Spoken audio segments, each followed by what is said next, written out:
सदगुरु श्री कबीर साहेब की जय।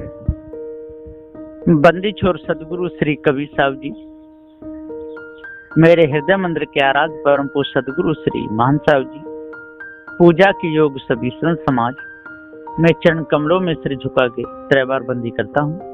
बोलिए श्री सदगुरुदेव की जय। सदगुरु श्री कबीर साहब जी बहुत अच्छे पवित्र हृदय के संत थे। उन्होंने सबसे ज्यादा सत्य के ऊपर प्रकाश डाला। हे भाइयों, सत्य बोलो, झूठ मत बोलो। यदि झूठ बोलोगे तो आपके हृदय में कालमा आएगी, और सत्य बोलोगे तो आपके हृदय में कालमा नहीं रहेगी। ये अकाट प्रमाण है। बहुत से लोग कहते तो हैं कि हम सत्य बोलते हैं, लेकिन सत्य के विषय में कुछ भी नहीं जानते। कोई सत्य ब्रह्म को बताता है, कोई सत्य ईश्वर को बताता है। कोई अद्वैत में भूला हुआ है तो कोई द्वैत में भूला हुआ है। सबकी धारणाएं अलग अलग हैं। कोई कहता है कि को हम शब्द को रटो, कोई कहता है वो हम शब्द को रटो, कोई कहता है शिवो हम शब्द को रटो, कोई कहता है सो हम शब्द को रटो, कोई कहता है अनाम यो हम शब्द को रटो।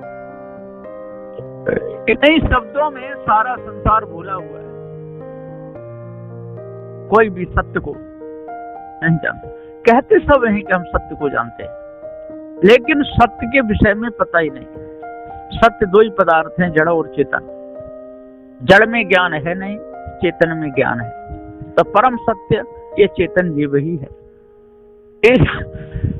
इसके ऊपर और किसी सत्य की कल्पना करना ये मिथ्या धोखा है, ये भूल है। सत्य अविनाशी जीव है, जाके ऊपर और न कोई। जो दूसरे को गावता वो महा अज्ञानी हो।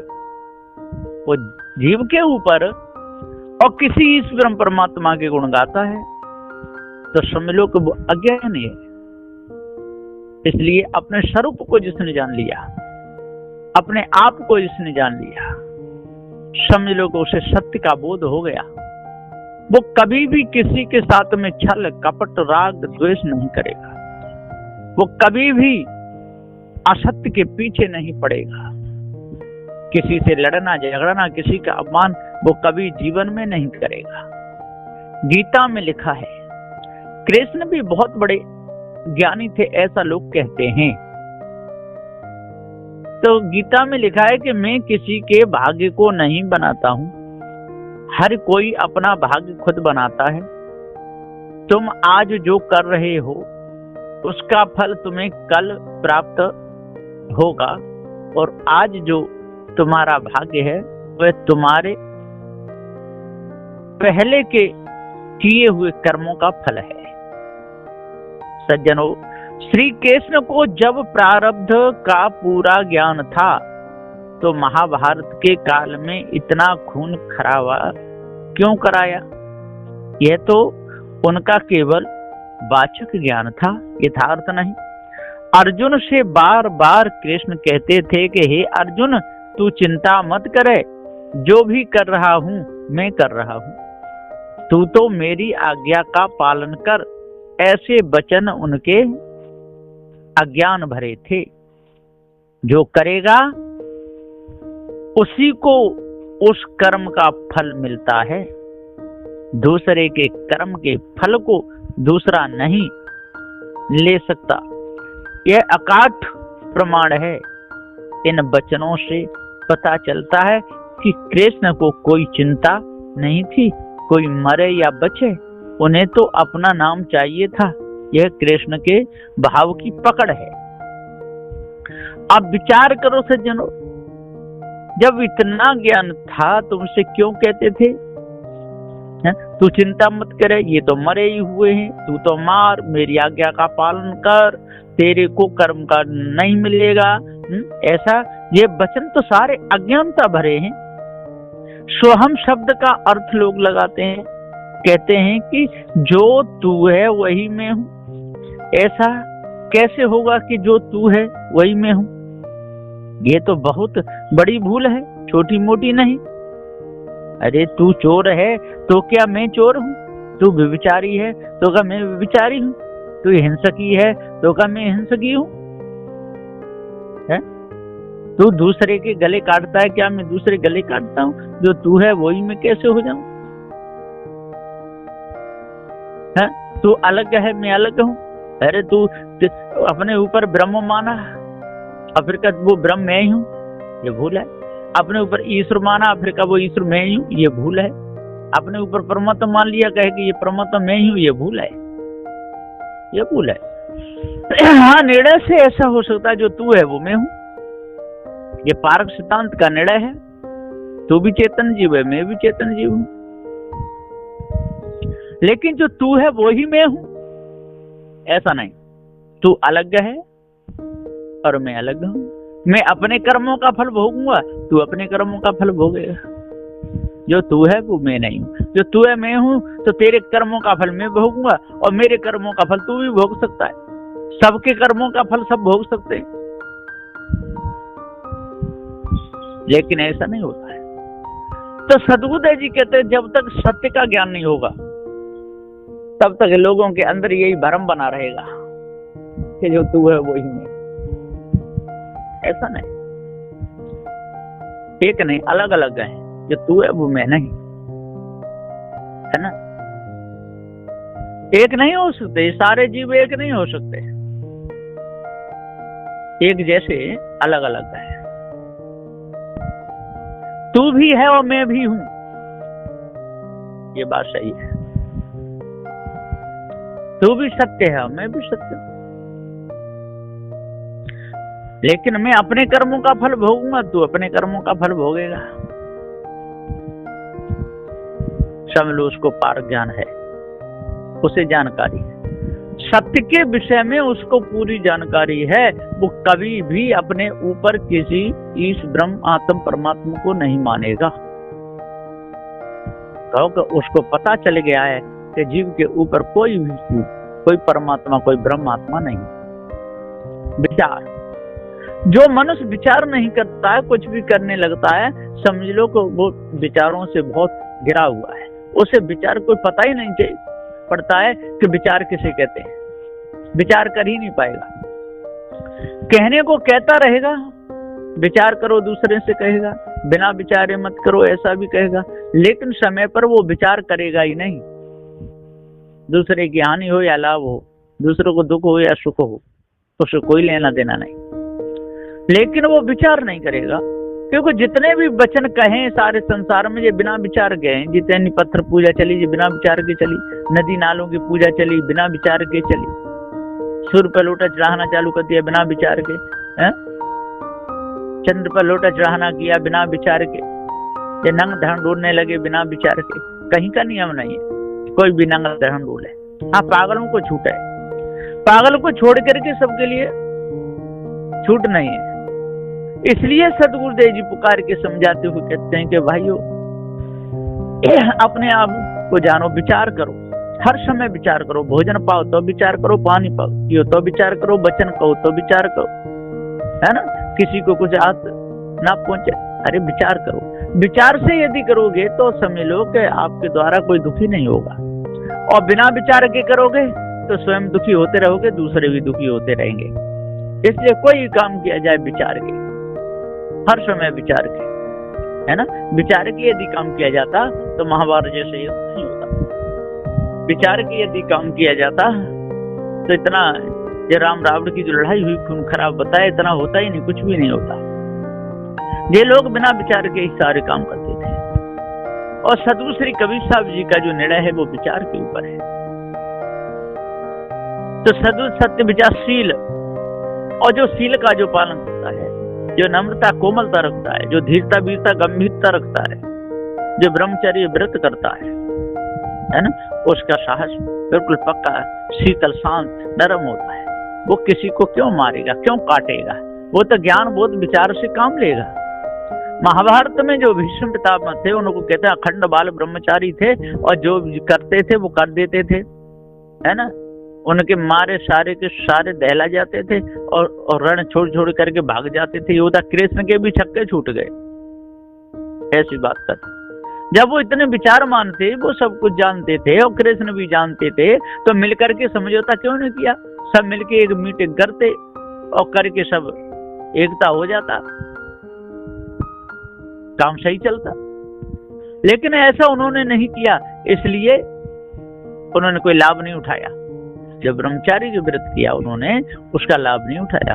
जिसके अंदर राग द्वेष आ जाता है, जिसके अंदर छल कपट आ जाता है, जिसके अंदर गंदी भावना हो जाती है, और जिसके अंदर दूसरों को दुख देने का भाव उठता है, वो बेशक अखंड बाल ब्रह्मचारी हो, कुछ भी हो, लेकिन उसका अंतःकरण पवित्र नहीं है, मुक्त नहीं हो सकता। इसलिए उन्होंने शील का पालन नहीं किया, करते हुए भी नहीं किया। बेशक उन्होंने शादी नहीं की, लेकिन उनके कर्म देखे जाते हैं तो कर्म तो व्यभिचारियों से भी ज्यादा गए बीते। तो सदबुद्धे जी पुकार के समझाते हुए कहते हैं कि भैया शील का पालन करो। और शील का पालन का मतलब होता है किसी को दुख ना पहुंचे, किसी को हानि ना हो, किसी का अपमान ना हो, है? किसी के साथ में कभी भी छल और कपट ना हो, है ना। सत्य से काम लो, सत्य आपका स्वरूप ही है। आप अपने को स्वयं ध्यान करके और दूसरे की भावना त्याग दो। विचार से काम लो और शील का पालन करो, और नम्रता, कोमलता, धीरता, वीरता, गंभीरता, निर्णय से काम लो। तो जब, और फिर दयालु वो ही हो सकता है जो दूसरे के दुख को समझे, और जिसने दूसरे के दुख को समझा ही नहीं, है? दूसरों को दुख देता रहा, वो दयालु कैसे होगा? है? कितने मरवा दिए, धोखे से दुर्योधन को भी मरवा दिया, और कहते कृष्ण दयालु थे, कहां दया थी? है? और वशिष्ठ गुरु के कहने से राम ने शंभू का सिर काट दिया, ऐसा लिखा हुआ आया। काटा कि नहीं काटा ये पता नहीं, अब काट भी दिया तो बताओ वहां दया कहां रही? दया नाम की चीज नहीं। लोग कहते तो रहते हैं दया करो, दया करो, दया करो, लेकिन दया समय पर करते नहीं। जो कहते दया करो वो ही नहीं दया करते। ऐसे लोग हैं सारे संसार में, है ना। अपने ही भाई का गला काट देते हैं, अपने ही बाप को मार डालते हैं, बाप भी अपने बेटे को ही मार डालता है, माँ अपने बेटे को काट देती है उसकी कामना पूर्ण ना हो तो ऐसे सारे संसार में कितने लोग हैं, केवल कहने की बात है कि दया करो, दया करो। दया वो जानती ही नहीं दया कौन खेत की मूली है, धोखे में है सारा संसार जा रहा है। कसाई भी कहते हैं दया करो, बकरे को काट देते हैं। मछुआरे भी कहते हैं दया करो, मछलियों को मार देते हैं। बहेलिया भी कहते दया करो, पक्षियों को मार देते हैं। शिकारी भी कहते दया करो, लेकिन पशुओं को मार देते हैं। इसी प्रकार से ये मायावी गुरबा लोग भी कहते हैं, जो धोखे में फंसा रहे हैं ना, ये भी कहते हैं दया करो, लेकिन ये दया कर रहे हैं? कितने पशु काटे जा रहे हैं और कितने मनुष्यों का सिर जड़ के आगे झुकवाया जा रहा है, ये दया है? कितना घी जलवाया जाता है, ये दया है? कितनी सामग्री फुकवा दी जाती है, ये दया है? इसको दया कहते हैं? कितने चोरी, हिंसा, व्यभिचार करते हैं, ये दया है? सदबुद्धे जी पुकार के समझाते हुए कहते दया को जानते नहीं। दया कहते नहीं, दया ऊपर दया, अपना भी भला करे, दूसरे का भला करे, कभी भी किसी का गला न काटे, कभी किसी हाथ बुरा न करे, उसको दया कहते हैं। और धैर्य, धैर्य सब लोग नहीं रख सकते, केवल कहते रहते हैं धैर्य धैर्य। धैर्य के नाम पर बहुत नारे लगाते हैं। ऐसा कोई मत पंथ सिद्धांत नहीं है, उसमें नहीं कहते हो धैर्य धारण करो, लेकिन धैर्य कोई नहीं रखता है ना। धैर्य से काम ही नहीं लेते। यदि धैर्य से काम लें तो काहे को संसार में लड़ाइयां हो? क्यों भाई भाई लड़ के मरे? क्यों गुरभाई में ये झंझट हो? सदबुद्धे जी पुकार कहते हैं कि धैर्य से काम लो, लेकिन धैर्य से कोई नहीं चलता है। इसलिए आज जो धैर्य से जो काम लेगा, जो अपने आप को जो जान लेगा, उसे पता चल जाएगा सब अलग अलग हैं, सब अपने अपने कर्मों का फल भोग रहे हैं, है ना। एक जैसे उनमें गुण हैं, जो वो भी ज्ञान स्वरूप है, वो भी ज्ञान स्वरूप है, लेकिन जो बाहरी गुण आते हैं, जो व्यक्तिगत जो गुण उनके हैं, वो सबके अंदर सबके नहीं हो सकते। क्योंकि किसी ने तो चोरी करने के गुणों को धारण किया है, और किसी ने दया करने के धैर्य को धारण किया है, तो उसका गुण उसका एक नहीं हो सकता है। हाँ, जो ज्ञान गुण है वो एक है, जो उसे भी ज्ञान है उसे भी ज्ञान है, लेकिन उसे सत्य स्वरूप का अपने आप ज्ञान है, और उसे तो वही ज्ञान है बकरा काटने का, मछली मारने का, दूसरे को धोख देने का, है ना। वो तो जो वही सुबह सुबह उठ करके तीर कमान लेकर के जंगल को जाएगा, अब पुजारी लोटा में पानी भर के मंदिर को जाएगा। ज्ञान दोनों को नहीं है। सदगुरुदेव जी कहते हैं कि जो सबसे ऊपर जो उठे, जिसको पार ज्ञान हो, सब लोग वो धैर्य धारण कर सकता है, वो धैर्य से काम ले सकता है। विवेक, वैराग, गुरु भक्ति। विवेकी का हृदय पवित्र होता है, विवेकी का हृदय शांत रहता है, विवेकी विवेक से ही काम लेता है, विवेकी सोचता है कि इस संसार के यदि बनाने वाला कोई होता है, संसार को चलाने वाला यदि कोई होता है, सर्वशक्तिमान कोई यदि होता है, उसके हाथ में सबकी यदि डोरी होती तो आज इतने गलते कर्म संसार में होते ही नहीं, वो तो सबको संभाल लेता। जो उसके हाथों में सबकी डोरी है ना, सबको खान पान सब हो जाता, कोई दुखी सुखी संसार में होता ही नहीं, सब एक समान होते। लेकिन ये सारी बेकार की बातें, लोग विवेक से काम नहीं लेते, बिना विवेक के कोई भी काम कर बैठते हैं, इसलिए हानि हो जाती है। बिना विवेक के भूत चुड़ैल मान लिए, बिना विवेक के ईश्वर परमात्मा मान लिया, बिना विवेक के कितने लोग नंग धड़ंग जंगलों में डोलते हैं, बिना विवेक के पर्वतों पर चढ़ते उतरते रहते हैं, धोखे में उनका सारा जीवन चला जाता है। वैराग्य, वैराग के भी लोग बहुत गुण गाते हैं, लेकिन वैराग जानते नहीं किससे वैराग लेना चाहिए, है ना। कोई संसार से वैराग ले लेता है, कोई स्त्री से वैराग ले लेता है, कोई माता पिता से वैराग ले लेता है, कोई खाने पीने से वैराग ले लेता है, कोई कपड़ों से वैराग ले लेता है, कोई किसी से, कोई किसी से, कोई जीभ भी काट के चढ़ा देता है शिवलिंग पर, ऐसे भी सुनने में आए। कोई एक हाथ से वैराग ले लेता है, चढ़ा देता है, कोई एक पैर से ले लेता है। कैसे कैसे लोग हैं, ये कोई वैराग नहीं है। वैराग किसे कहते हैं? इन कर्मों के द्वारा हमारा अंतःकरण और गंदा हो, उन कर्मों को त्याग दो, ये वैराग है ना। जो है ही नहीं दुनिया में, झूठी कल्पना है, उस कल्पना को त्याग दो, ये वैराग है। जो जड़ाध्यास आपके अंदर लगा हुआ है, इस जड़ाध्यास को त्याग दो, और जब तक इस जड़ाध्यास को सबको नहीं त्यागो, तब तक आपका वैराग कच्चा है ना। राग रहित जीवन नहीं हो पाएगा, है? तो सदगुरु देख के तो गुरु भक्ति, और गुरु भक्ति की भी संसार में कितनी भरमार, कितनी गुरु भक्ति कर रहे हैं, बहुत गुरु भक्ति हो रही है। गुरु पूर्णिमा आएगी, सब अपने अपने गुरुओं की पूजा करेंगे। जंगलों में ऋषि मुनि तपधारी रहते थे, निःशुल्क पढ़ाते थे, वहां पर विद्यार्थी जा जाकर उनकी पूजा करते थे, कोई कुछ चढ़ाता था, कोई कुछ चढ़ाता था, ये सब कर रहे हैं, है ना। ये गुरु पूजा है। लेकिन लोग कहते हैं, लेकिन गुरु पूजा जानते नहीं किसे कहते हैं। गुरु उसे कहते हैं जो अंधकार को मिटा दे और जो प्रकाश की तरफ लाए, जो धोखे से दूर करे, उनको गुरु कहा जाता है ना। और यहाँ तो सभी गुरु बन बन के बैठ गए, सही बैठ जाते हैं। कोई भी काला नीला पीला तिलक लगा ले, कैसे भी कपड़े पैर की कहीं बैठ जाए, है ना। बालों को बिखेर ले, दाढ़ी रखाए ले, क्या दोनों को कटाए दे, क्या एक नीचे काला कपड़ा ऊपर पीला पहन के बैठ जाए और ऊपर राख भी डाल ले, तुरंत उसको लोग गुरु मान लेंगे। और वो गप सप कुछ भी मार मुर के किसी भी कैसा भी उल्टा सीधा मंत्र बना करके उनको उल्लू बना देगा। तो सदगुरुदेव जी पुकार के समझाते हुए कहते हैं कि सारे के सारे गुरु भक्ति कर रहे हैं, लेकिन वो गुरु भक्ति नहीं है। गुरु भक्ति उसे कहते हैं जहाँ में किसी भी प्रकार का विकार न हो, इसमें किसी भी प्रकार का छल न हो, जो 4 6 7 18 प्राणों में जो सारी जो बीमारी माया भी गुरबा लोगों ने भरी है, उन सबको त्याग दे और त्यागने का उपदेश दे। झूठ से बचे और बचावे, कपट छल से बचे और बचावे, मानवता अपने हृदय में धारण करे, सभी प्रकार की कालमा जिसके अंदर से निकल जाए, वो गुरु भक्ति है। लेकिन गुरु भक्ति के नाम पर लोग जाने क्या क्या कर बैठते हैं। इसलिए सज्जनों, गुरु भक्ति को समझना चाहिए, है ना। सदगुरु श्री कबीर साहब ने जो गुरु भक्ति बताई कि चेतन जीव ही सबका गुरु है, लेकिन इसमें भी जो मर्यादा से भिन्न चलता है वो गुरु नहीं है। जो मर्यादा के अनुसार चलता है ना, शुद्ध साकार उसका भोजन है, किसी भी प्रकार की कल्पना उसके अंदर नहीं, कभी कहीं पर फंसाता डिगाता नहीं, इसे अपने स्वरूप का ज्ञान है, वही गुरु है।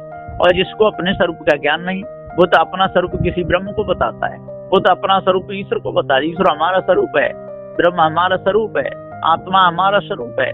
ऐसी भ्रमणा जिसके अंदर लगी है, धोखा लगाया है, तो वो गुरु नहीं है ना। तो गुरु भक्ति में गुरु पूजा होती है। पार की सदगुरु श्री कबीर साहब जी कहता है, हे चेतन अविनाशी, तू अजर अमर अखंड नित्य स्वयं स्वरूप है, तेरे ऊपर कोई ईश ब्रह्म परमात्मा नहीं है। और जिस दिन तू अपने आप को जान जाएगा, भरम को अपने अंदर से त्याग देगा, भूल तेरे अंदर से निकल जाएगी, मानवता तेरे अंदर आ जाएगी, दानवता तेरे अंदर से निकल जाएगी, 4 बिच्छू 7 18 प्राणों की इस भ्रमणा को तू अपने अंदर से निकाल देगा। वह बाइबल कुरान जिस सब की भ्रमणा तू अपने अंदर से निकालेगा। अल्लाह खुदा ताला कोई होता नहीं, ईश ब्रह्म परमात्मा कोई होता नहीं, तू स्वयं स्वरूप चेतन अविनाशी है। ऐसा इसको ज्ञान हो गया, वही गुरु है। और ऐसा जिसको ज्ञान हो जाए और ऐसे गुरु की जो पूजा करे, वही सच्चा भक्त है। इसलिए अपने आप को जानना चाहिए, भ्रम को निकालना चाहिए, तभी पूर्ण शांति मिलेगी। बोलिए श्री सद्गुरुदेव की जय।